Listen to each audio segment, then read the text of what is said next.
मित्रों, आज का विषय है एक चकवा ने बताया, जवानी में ही बुढ़ापे के लिए ये 7 काम कर लो, बुढ़ापे में दुख नहीं मिलेगा। वो 7 काम कौन से हैं? आइए एक छोटी सी कहानी के माध्यम से जानते हैं। मित्रों, एक सरोवर के किनारे एक चकवा और चकवी का जोड़ा रहता था। चकवा अपनी चकवी को बहुत प्रेम करता था और चकवी भी अपने चकवे को बहुत प्रेम करती थी। एक बार की बात है, चकवी गर्भवती होती है तो चकवे से कहती है, हे प्रीतम, अब मैं कुछ दिनों के बाद में माँ बनने वाली हूँ। तो चकवा कहता है, हे प्राण प्रिय, तुम माँ बनने वाली हो, इसलिए मैं भी सोच रहा हूँ कि अब हमें अपने रहने के लिए अलग इंतजाम कर लेना चाहिए, जिससे बुढ़ापे में हमें किसी भी प्रकार का दुख ना हो। वहीं चकवा की बात सुनकर के चकवी कहने लगती है, हे प्रीतम, हमें अलग ठिकाना बनाने की क्या ज़रूरत है। जब हमारा बच्चा होगा हम उसे अच्छी शिक्षा देंगे, उसकी अच्छे से शादी करेंगे और सभी एक साथ रहेंगे, क्योंकि जब वो बड़ा होगा तो बुढ़ापे में हमारी सेवा करेगा, हमें सुख देगा। वहीं चकवी की बात सुनकर के चकवा कहने लगता है, हे प्राण प्रिय, तुम जिस बच्चे पर गर्व कर रही हो, तुम्हें लगता है वो बच्चा तुम्हारी सेवा करेगा, पर ध्यान रखना, आजकल बच्चे माँ बाप की सेवा बहुत कम करने वाले होते हैं, इसलिए बुढ़ापे में अपने बच्चों पर ज़्यादा भरोसा मत करो कि वो बुढ़ापे में हमारी सेवा करेंगे।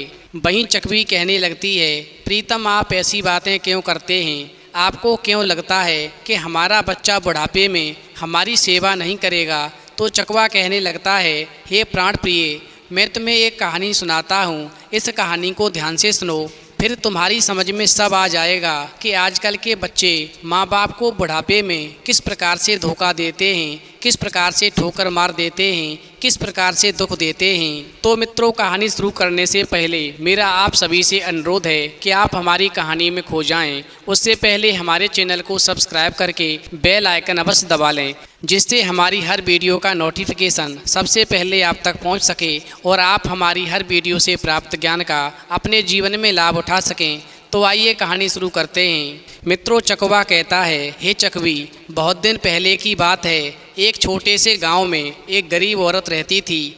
उसका पति धन कमाने के लिए विदेश गया हुआ था। एक बार वहां पर तूफान आ गया, जिससे उस स्त्री का पति मारा गया। वहीं औरत अपने 1 साल के बच्चे के साथ में अपनी झोपड़ी में अकेली रहती थी। उस औरत ने एक गाय पाल रखी थी। वो गाय सुबह शाम दूध देती थी। इसी दूध की आय से वो औरत जो थी अपना और बच्चे का पेट पालती थी। इस तरह समय धीरे धीरे गुजर रहा था। वहीं एक दिन गांव में एक चोर आया। जब उसने पता लगाया तब उसे मालूम हुआ कि इस गांव में सिर्फ उसी औरत के घर में एक गाय है। फिर उस चोर ने उस गाय को चुराने का निश्चय कर लिया। ये काम दिन में नहीं हो सकता था, इसलिए वो रात्रि के आगमन का इंतजार करने लगा। वहीं देखते ही देखते दिन ढल गया और चारों ओर अंधकार की कालिमा फैलने लगी। चोर मौका पाते ही औरत की झोंपड़ी के पिछवाड़े में डुबक गया और चोरी करने का मौका देखने लगा। चकवा आगे कहता है, हे चकवी, उसी गांव के पास वाले जंगल में एक शेर रहता था। कई दिनों से कोई शिकार उसके हाथ में नहीं लगा था, इसीलिए वो भूखा था। अंत में लाचारी बस शेर ने सोचा कि जंगल में शिकार के पीछे भागने से तो यही अच्छा है कि इस गरीब औरत की एक गाय है, इसे ही मैं अपना शिकार बना लूँ, क्योंकि उसका पति तो मर चुका है और वो घर में अकेली ही रहती है। इससे अच्छा मौका मुझे कब मिलेगा। और फिर ऐसा सोच कर के वो शेर जो था औरत के घर के बगल की झाड़ी में छिप कर के रात्रि के अंधेरे का इंतजार करने लगा। शेर ने सोचा कि जब सब लोग सो जाएंगे तब मैं गाय पर टूट पड़ूंगा और उसे लेकर के जंगल में चला जाऊंगा। इस प्रकार एक शिकार के पीछे 2-2 शिकारी दांव देख रहे थे। उधर गरीब औरत को कुछ भी मालूम नहीं था। उसने रात का भोजन खाया और बच्चे को सुलाने लगी, परंतु वो नन्हा सा बच्चा जोर जोर से रोता जा रहा था। माँ ने उसे बहुत मनाया, पर उसकी रुलाई बंद नहीं हुई। अंत में माँ ने बच्चे को डराने के उद्देश्य से कहा, चुप हो जा बेटे, नहीं तो बड़ा शेर तुझे उठाकर ले जाएगा। परंतु इसका भी बच्चे पर कुछ भी असर नहीं पड़ा। वो चिल्ला चिल्ला कर रोता रहा। अंत में उसके रोने से तंग आकर के उस गरीब माँ ने कहा, चुप हो जा मेरे लाल, शांत हो जा, मैं तुझे कोकम दूंगी। वहीं कोकम का नाम सुनते ही बच्चे ने एकदम रोना बंद कर दिया। चूँकि कोकम दूध को कहा जाता है। इसके बाद माँ बच्चे को दूध पिलाने लगी तो बच्चा चुप हो गया। उधर शेर ने माँ बच्चे की बातें बड़े ही ध्यान से सुनी। शेर ने मन ही मन में सोचा कि जो बच्चा शेर के नाम से नहीं डरता वो कोकम से इतना डरता है। शायद कोकम कोई बहुत बड़ा और शक्तिशाली जानवर होगा जो किसी भी समय पर यहाँ आ सकता है, इसलिए मेरा यहाँ पर अधिक देर तक रहना खतरे से खाली नहीं है। इस प्रकार शेर जो था घर के बगल की झाड़ी से निकला और जैसे ही निकला वो जंगल की ओर मुड़ा, वैसे ही कोई भारी वस्तु शेर की पीठ पर आकर गिरी। उसी समय शेर के गले में कुछ उलझ गया और आंधी के समान उसकी पीठ पर मार पड़ने लगी। शेर ने सोचा हो न हो ये वही कोकम जानवर है। वहीं शेर जो था उसके बोझ से दबा था और बड़ी ही तेजी से जंगल के रास्ते में भागा जा रहा था। किंतु असली बात कुछ और ही थी। औरत की झोंपड़ी के पिछवाड़े में डुबके हुए चोर ने शेर को गाय समझ लिया था और जैसे ही शेर भागने के लिए उठा वैसे ही चोर ने उस पर रस्सी का फंदा फेंक करके शेर का गला फंसाया था और उसके बाद में वो स्वयं उसकी पीठ पर सवार हो गया था। वहीं दोनों शिकारी धोखे में थे। शेर समझता था कि कोकम उसकी पीठ पर सवार है और वो उस पर बेंत बरसा रहा है। वहीं चोर समझता था कि वो गाय पर सवार है और उसे मार रहा है। चकवा आगे कहता है, हे चकवी, इस अजीब हालत में उस शेर वाहिनी चोर की दौड़ रात भर जारी रही। वहीं रात भर दौड़ते दौड़ते शेर इतना थक गया था और कोकम से इतना भयभीत हो गया था कि सवेरा होते ही वो निर्जीव सा अथवा पालतू जानवर सा व्यवहार करने लगा था। उधर चोर भी इतना थक गया था कि जब सवेरा हुआ तब भी उसे ख्याल नहीं आया कि किसकी पीठ पर सवार है, परंतु जैसे ही उसने गांव में प्रवेश किया वैसे ही गांव वाले उस चोर की मस्ती को देख करके अचरज में पड़ गए और सब लोग उसको घूर घूर करके देखने लगे कि ये तो शेर की सवारी कर रहा है। वहीं सब लोगों को अपनी ओर घूरते देख करके चोर ने अपनी सवारी की ओर देखा। फिर तो शेर को देखते ही उस चोर के रोंगटे खड़े हो गए और एकदम से छलांग मारकर भागना चाहा। वैसे ही शेर जो था एकदम से मौका पाकर चोर पर झपटा और चोर का काम तमाम कर दिया। उधर जब सुबह को ये बात उस गरीब औरत को मालूम पड़ी तो वो कहने लगी, जिसका कोई नहीं होता उसका ईश्वर होता है। और फिर वो इस प्रकार अपने छोटे बच्चे का लालन पालन करने लगी और सोचने लगी, जब मेरा बेटा बड़ा होगा तो मेरा बुढ़ापे पर सहारा बनेगा। वहीं चकवा चकवी से आगे कहता है, हे प्राण प्रिय, इस प्रकार उस गरीब औरत के दिन धीरे धीरे गुजरने लगे। जब उसका बच्चा थोड़ा बड़ा हुआ तो उसने उसे पढ़ाया लिखाया, उसकी बहुत अच्छे से परवरिश की, उसकी नौकरी लग गई। फिर एक अच्छी सी लड़की देख करके उस गरीब स्त्री ने अपने बेटे की शादी कर दी। वहीं बहू घर में आ गई। कुछ दिन तो सब ठीक चला। उसके बाद में एक दिन गरीब स्त्री का लड़का अपनी बहू को लेकर के दूसरे देश में नौकरी करने चला गया और अपनी माँ से कह गया कि मैं थोड़ा सा धन कमा लूँ, उसके बाद में मैं तुम्हें अपने पास बुला लूँगा। चकवा चकवी से आगे कहता है, हे प्राण प्रिय, इस प्रकार उस गरीब स्त्री के बेटे को घर छोड़ करके यानी विदेश में बसे हुए 3 साल पूरे हो चुके थे। इन 3 सालों में बूढ़ी माँ और ज़्यादा बूढ़ी हो गई थी। 75 वर्ष की उम्र में माँ की याददाश्त काफ़ी कमज़ोर होती जा रही थी। उसे रोज़मर्रा की चीज़ें याद नहीं रहती, लेकिन जो उन्हें हमेशा याद रहता था वो उसका बेटा था। दिन हो या रात एक पल भी ऐसा ना होता जब उसे अपने बेटे की याद ना आती। वहीं दूसरी तरफ बेटा जो था साल भर में एक आध बार अपनी माँ को याद कर लिया करता था और 1-2 मिनट से ज़्यादा कभी बातें नहीं किया करता था। फिर भी वो बूढ़ी माँ टकटकी लगाए अपने बेटे का इंतज़ार करती रहती थी।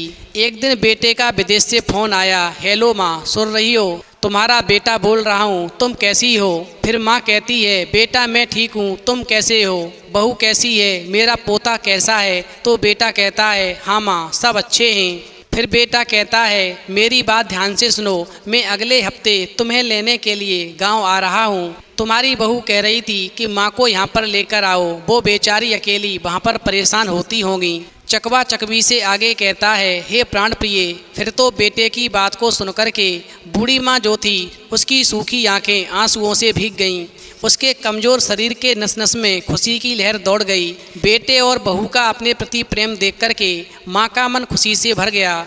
वहीं बेटे ने आगे कहा, माँ तैयार रहना, मुझे ज़्यादा दिन छुट्टियाँ नहीं हैं, जिससे जितने पैसे लेने हैं ले करके रखना, तब तक मैं किसी सेठ से बात कर लेता हूँ। फिर माँ ने कहा, सेठ से क्या बात करनी है? तो बेटा बोला, हाँ माँ, सेठ से घर के बारे में बात करनी है क्योंकि गांव वाला घर अब हमें बेच देना पड़ेगा, क्योंकि अब हम साथ में ही रहने वाले हैं, तो गांव में घर रखने का कोई मतलब नहीं है। वहीं बेटे की बात को सुनकर के माँ ने हामी भर दी। ठीक है बेटा, तुम्हारी इच्छा है तो तुम घर बेच सकते हो। वहीं बुढ़ापे की वजह से वो गरीब बूढ़ी माँ ठीक से चल भी नहीं पा रही थी, मगर इतनी खुश थी कि पूरे मोहल्ले में घूम घूम कर उसने अपने जाने की खुशखबरी मोहल्ले वालों को सुना डाली। वहीं सभी मोहल्ले वालों को खुशी हुई, चलो इस गरीब बूढ़ी माँ का बेटा अब इसको बुलाने आ रहा है, इसके आखिरी दिन अपने परिवार के साथ में खुशी से बीत जाएंगे। वहीं घर वापस आकर के माँ ने अपने घर के कोने कोने को ऐसा देखा जैसे वो अपने दूसरे बेटे को देख रही हो, और देखे भी क्यों ना, उस घर को अपने बेटे से उसने कम नहीं समझा था, क्योंकि उस घर में पति के साथ में 50 साल बिताए थे। लेकिन अब वो गरीब बूढ़ी माँ मजबूर थी, साथ ही बुढ़ापे के आखिरी साल बेटे और बहू के साथ में बिताना चाहती थी। वहीं दिल पर पत्थर रखकर गरीब बूढ़ी माँ घर बेचने के लिए तैयार हो गई, और फिर आनन फानन में बेटे ने घर को आधे दामों में बेच दिया।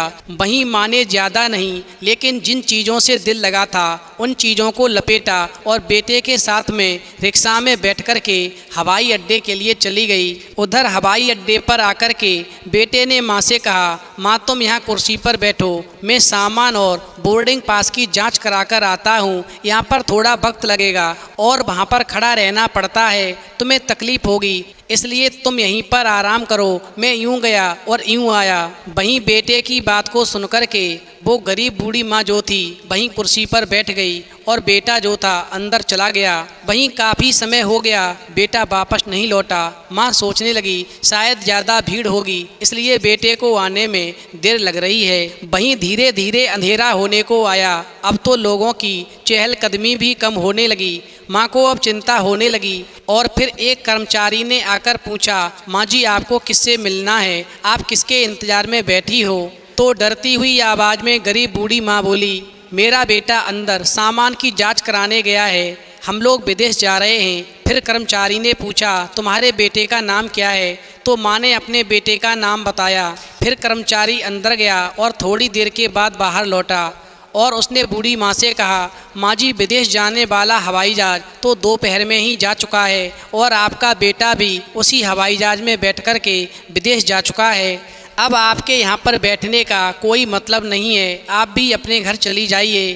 फिर तो कर्मचारी की बात को सुनकर के माँ की आंखों में आंसुओं के सैलाब उठने लगे, और फिर जैसे तैसे माँ जब घर पर पहुँची, जो घर अब उसका नहीं रहा था वो घर बिक चुका था। फिर तो माँ वहीं बरामदे में तुलसी के पास सो गई। उधर घर के नए मालिक को उस बूढ़ी माँ पर दया आई, तो उसे एक कमरा किराए पर दे दिया, और इस प्रकार वो बूढ़ी गरीब माँ जो थी उसी मकान में रहने लगी। वहीं पेंशन के पैसों से खाना और किराए का बंदोबस्त हो जाता था। इस प्रकार गरीब बूढ़ी माँ के दिन बीतने लगे। वहीं चकवा चकवी से आगे कहता है, हे प्राण प्रिय। इस प्रकार कुछ दिनों के बाद में घर के नए मालिक ने बूढ़ी माँ से कहा, माँ जी आप अपने रिश्तेदारों के यहाँ पर जाकर क्यों नहीं रहती, इस उम्र में आपके लिए यही अच्छा होगा। वहीं माँ ने जवाब दिया, बेटा अच्छा तो होगा, लेकिन अगर मेरा बेटा वापस आया तो उसका ख्याल कौन रखेगा?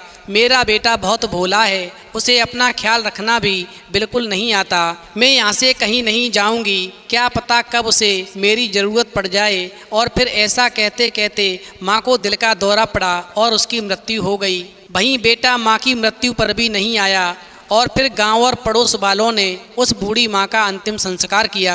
वहीं चकवा चकवी से आगे कहता है, हे प्राण प्रिय, मैं इसीलिए तुमसे कहता हूँ कि बुढ़ापे में यदि सुख से जीना है तो कुछ कामों को हमें जवानी में ही बुढ़ापे के लिए करके रख लेना चाहिए। जैसे अपने लिए रहने का अलग ठिकाना बना लेना चाहिए, जिससे बेटा और बहू के जीवन में ज़्यादा ताका झांकी न हो सके। हमें कुछ धन अपने बुढ़ापे के लिए बचाकर जरूर रखना चाहिए, जिससे समय आने पर हम उसका उपयोग कर सकें। हमें अपने स्वास्थ्य का विशेष ध्यान रखना चाहिए, जिससे बुढ़ापे में हमारा शरीर सही से कार्य करता रहे।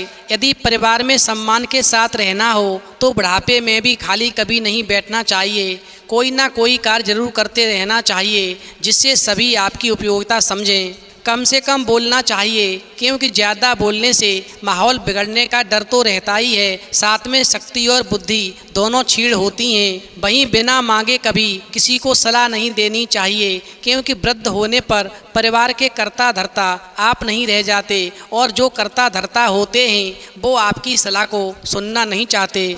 और फिर चकवा अंत में चकवी से कहता है, हे प्राण प्रिय, अंतिम बात यह है कि शरीर और मन शिथिल होने के बाद में सहने की आदत विकसित करनी चाहिए, क्योंकि सहनशीलता ही परिवारों को साथ रखने का प्रमुख माध्यम है।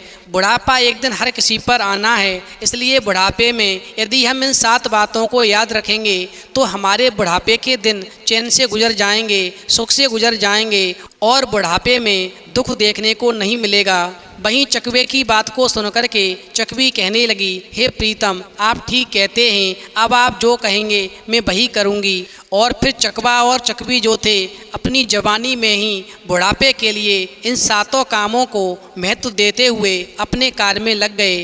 तो मित्रों, यदि आपको कहानी पसंद आई हो तो प्लीज़ आप हमारे चैनल को सब्सक्राइब करें, वीडियो को लाइक और शेयर करना बिल्कुल न भूलें।